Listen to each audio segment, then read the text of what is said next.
আজকে আমি একটা ছোট্ট আয়াত পড়েছি। আল্লাহ তাআলা বলছেন, যারা বিদ্যা অর্জন করেছে ওরা এবং যারা বিদ্যা অর্জন করেনি তারা কি এক সমান হতে পারে? কোনদিনই না। আল্লাহ তাআলা যখন মানব জাতিকে সৃষ্টি করার ফায়সালা করলেন, তখন আদম যখন ওই সময়তে ফেরেশতাদের পরীক্ষা করার জন্য আল্লাহ তাআলা একটা মাশওয়ারা করতে গেলেন। আল্লাহ বললেন ফেরেশতাদের যে আমি একটা মাখলুককে তৈরি করব যারা হবে খলিফা, মানে এমন মাখলুক যেই মাখলুকটা মানে এক অপরের স্থান গ্রহণ করবে। অর্থাৎ একজন আসবে, ও মরে যাবে, তারপরে স্থান গ্রহণ করবে। যেমন বাপ থেকে ছেলে, ছেলে থেকে তার ছেলে, তার ছেলে। ওই রকমই দুনিয়া পরিচালনার দিক দিয়ে আজকে একজন নেতা আছে, ও মরে যাবে, তারপরে অন্য কেউ ওর স্থানটা গ্রহণ করবে। আজকে বাদশা আছে, ও মরে যাবে, তার স্থানটা অন্য কেউ গ্রহণ করবে। এরকম খলিফা। ফেরেশতারা কি বললেন যে আল্লাহ, এই মাখলুকটা তো দুনিয়াতে ফিতনা ফাসাদ কাতল কিতাল করবে, কি দরকার? আমরা তো আপনার তাসবিহ তাহলিল করার জন্য যথেষ্ট। আল্লাহ বললেন যে আমি যা কিছু জানি তোমরা জানো না। আল্লাহ তাআলা আদম আলাইহিস সালামকে শিখিয়ে দিলেন, যেটা শিখালেন আদম আলাইহিস সালামকে। আবার ফেরেশতাদের প্রশ্ন করলেন, এই নামগুলো বলো। ফেরেশতারা তো জানে না। আদম আলাইহিস সালামকে শিখিয়ে দিলেন, আদম আলাইহিস সালাম তো বলে দিলেন। ইলম, আল্লাহর পক্ষ থেকে ইলমের ফজিলত এত বেশি, এত বেশি। আর সেই ইলমটা আমরা বর্তমানে ধরে আছি। যেই লোকটা ডাক্তারি পড়ে নিয়েছে, যেই লোকটা ইঞ্জিনিয়ারিং পড়ে নিয়েছে, যেই লোকটা সায়েন্স দা হয়ে গেছে, ওরাই শুধু বিদ্যা অর্জন করেছে। কিন্তু এরকম কিছু না। সবচাইতে বড় বিদ্যা অর্জন করেছে ওই লোকটা, যেই স্রষ্টা, যেই খালেক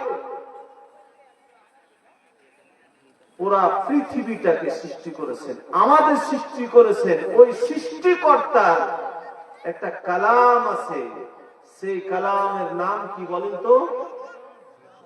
কোরআন মাজিদ।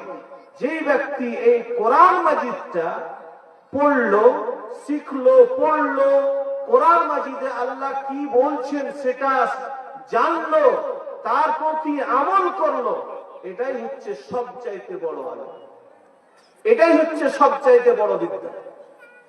আজকে এই জালসাটা যে করা হয়েছে, একটা মাদ্রাসা তাহফিজুল কোরআনের উন্নতি কল্পে এবং মানুষকে কিছু ইসলামের জ্ঞান, কোরআনের জ্ঞান শোনাবো, শুনবো, দেব, এই উদ্দেশ্যে বড় বড় আলেমদের মাধ্যম দিয়ে এই যে তাহফিজুল কোরআন মুআজ্জাজ সামিন, এর কত বড় গুরুত্ব রয়েছে।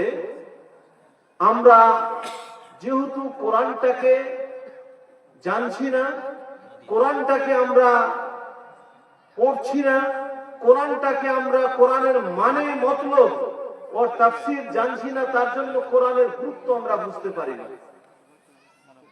আজকে এই কোরআনকে হাতে নিয়ে কোরআনের তাফসীর পড়ে বড় বড় ডক্টর, বড় বড় ইঞ্জিনিয়ার, বড় বড় সায়েন্সদান, এরা মুসলমান হচ্ছে।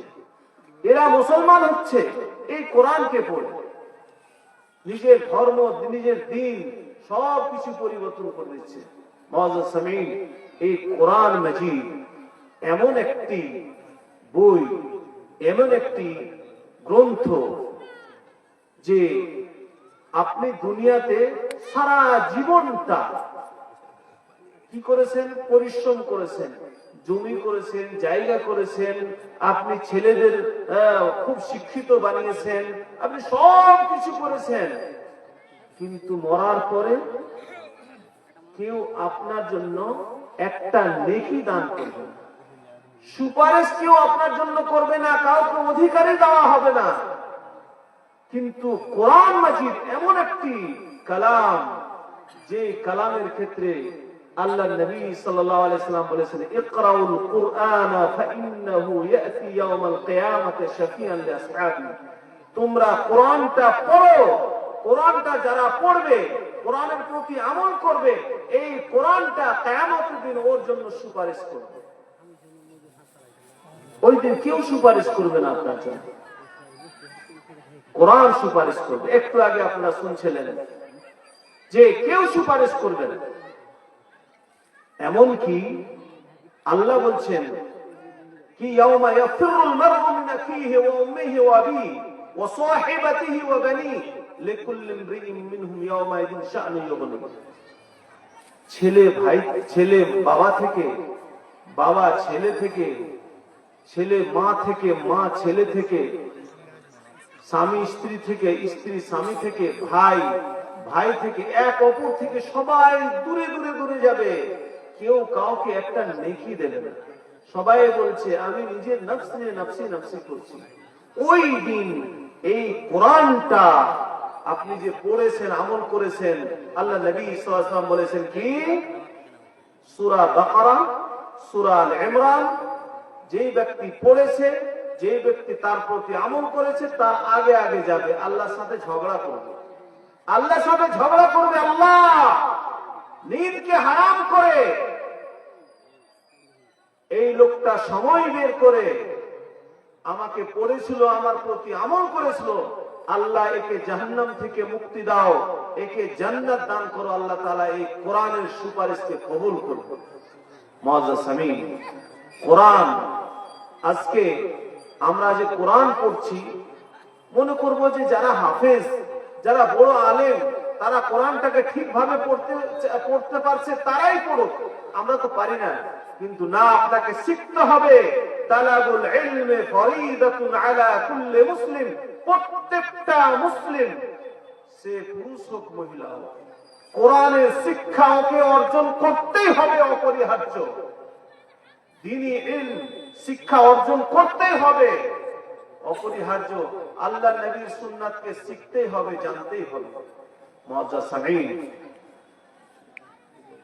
কিয়ামতের দিন যারা কোরআন দুনিয়াতে পড়েছে, তাদের ফজিলত এত বেশি হবে যে আপনি কটা সূরা মুখস্থ করেছেন, 3টা 4টা, কিয়ামতের দিন আপনাকে বলা হবে ইকরা ওয়াত্তাকি ওয়ারাত্তিল কামা তুরাত্তিল ফিদ দুনিয়া। তুমি পড়ো কোরআনটা, আর জান্নাতে যে সিঁড়ি আছে, সিঁড়ি থেকে উপরে চাপতে যাও, উঠতে যাও, তারতিল সুন্দর করে পড়ো, যেমন ভাবে দুনিয়াতে পড়ছিলে। যেখানে আপনার মুখস্থ পড়া শেষ হয়ে যাবে, ওটাই হবে আপনার স্থান। বলুন, সূরা ফাতিহা আর সূরা ইখলাস আপনার মুখস্থ, কতটুকু সিঁড়ি যাবে? আপনার 1 পারা কতটুকু, আপনার 1.5 পারা কতটুকু? একটা ছেলে যদি 30 পারা মুখস্থ করে, তাহলে তার স্থানটা কোথায় হবে? সবচাইতে উঁচা স্থানটা ওই ছেলেটার হবে। এটা হলো ছেলের ক্ষেত্রে। কিয়ামতের দিন এক প্রকারের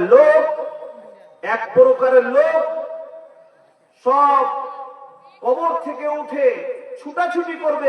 এক প্রকারের লোক এরকম হবে যে তাদের মাথায় একটা মুকুট হবে।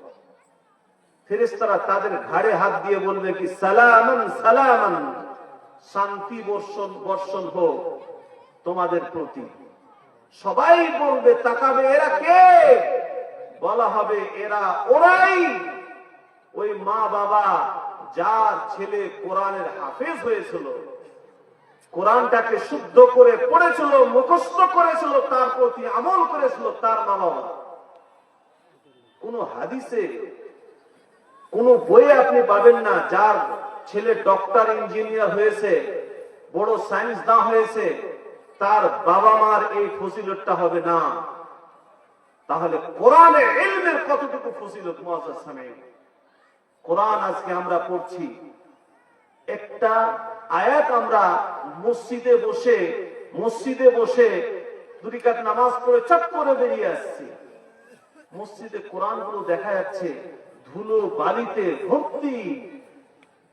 এটা শুধু আমাদের এই আজনবী দেশগুলোতে হচ্ছে, কিন্তু আরব লীগে আপনি যাবেন কোন কোরআনের উপরে ধুলা পাবেন না।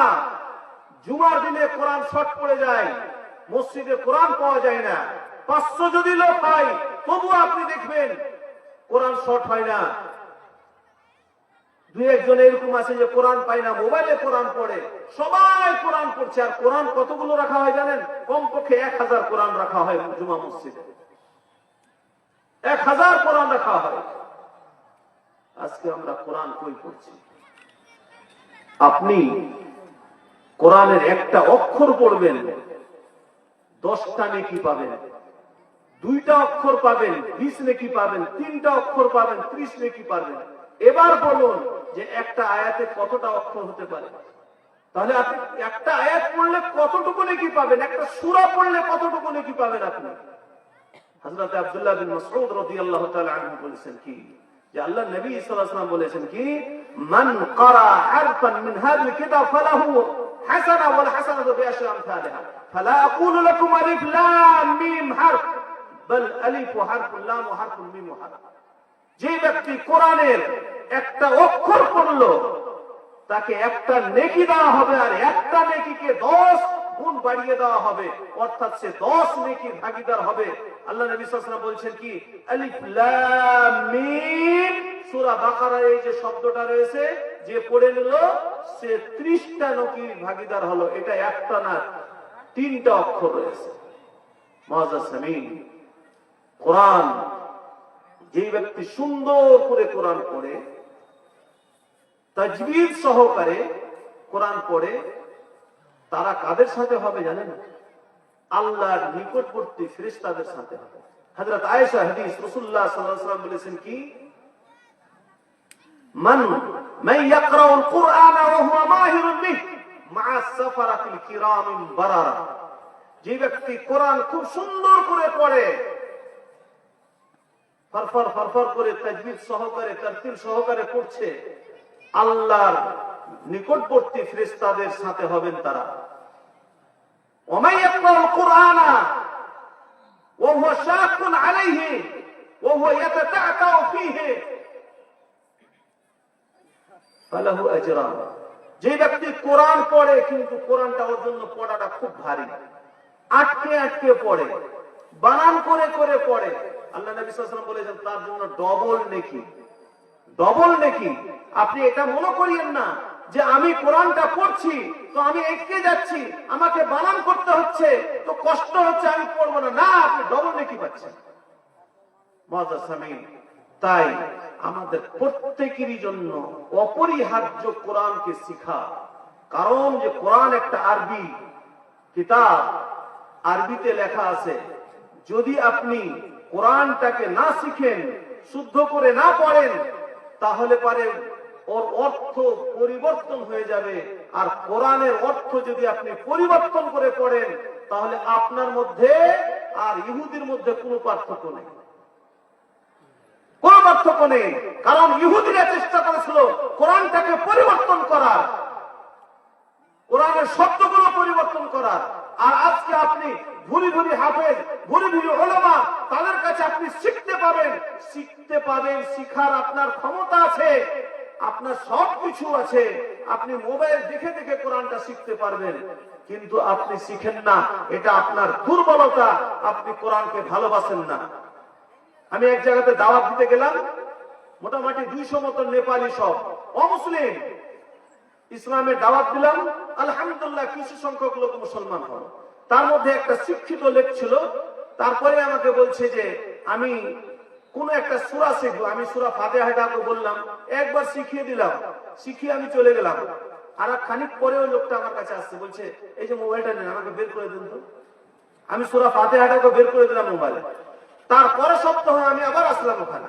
আসার পরে ও আমাকে মোবাইলে যেভাবে ও দেখে দেখে সুন্দর করে মুখস্থ করেছে, আমাকে মুখস্থ শুনিয়ে দেবে। একটা হিন্দু মুসলমান হওয়ার পরে এতটুকু চেষ্টা করে, আজকে আলহামদুলিল্লাহ মুসলমান ঘরে জন্ম নিয়েছি, আমাদের শব্দগুলো ইসলামের শব্দ, নামও ইসলামিক নাম, সবকিছু। মসজিদে গেলে আমরা 5 ওয়াক্ত কোরআন শুনতে পাই, আমরা জালসাতে গেলে কোরআন শুনতে পাই, আমরা একটা ক্যাসেট লাগালে কোরআন শুনতে পাই, মা বাবার কাছ থেকে কোরআন শুনে আসছি। আমরা শিখতে পারবো না? সূরা ফাতিহা কেউ পড়ে আলহামদুলিল্লাহ, কেউ পড়ে আলহামদুলিল্লাহ, কেউ পড়ে আর কিছু, কেউ পড়ে আর কিছু। এই অবস্থা। কোন জায়গাতে আলিফটা রাখা হয়েছে, কোন জায়গাতে লামটা রাখা হয়েছে, শুধু লাম আছে ওখানে তাকিদ করার জন্য। অবশ্যই এমন করে লামটাকে বাড়ালো, অবশ্যই জায়গাতে উল্টো হয়ে গেল না। তাহলে আপনি কোরআনটাকে কি পরিবর্তন করলেন? আল্লাহ বলছেন অবশ্যই, আপনি বলছেন না, পরিবর্তন। আল্লাহ বলছেন আমি, আপনি বলছেন না, ওটা না, অন্য কিছু। তাই শুধু নিজের ছেলে মেয়েকে না, নিজের ছেলে মেয়েকে কোরআনের শিক্ষা দেওয়াটা প্রত্যেকটা মা বাবার উপরে অপরিহার্য। যদি আপনি না দেন, গুনাহগার হবেন। আর যারা বয়স্ক রয়েছে তাদেরও জন্য নিজের নামাজ পড়া অবধি যতগুলো কিছু 10টা 5টা সূরা আপনি সুন্দর করে শুদ্ধ করে আপনি কোন হাফেজের কাছে, কোন উলামার কাছে, আলেমের কাছে গিয়ে শুদ্ধ করা আপনার জন্য জরুরি। কোরআনটাকে আপনি ভুল করতে পারবেন না। মাদ্রাসামী, আমার কথা হলো যে আমরা নিজে কোরআন শিখবো, আমরা নিজের ছেলে মেয়েদের শিখাবো কোরআন। আর এই যে একটা তাহফিজুল কোরআন এখানে খোলা হয়েছে মাদ্রাসা, আজকে দেখা গেছে আপনার ছেলে, আমার ছেলে, এই পাড়া গ্রামের মিশনের ছেলের অভাব নেই, ছেলের অভাব নেই। এত ছেলে ভর্তি হয়েছে, ওখানে 3000, 4000, 5000, 10,000 টাকা মাস করে দিচ্ছে।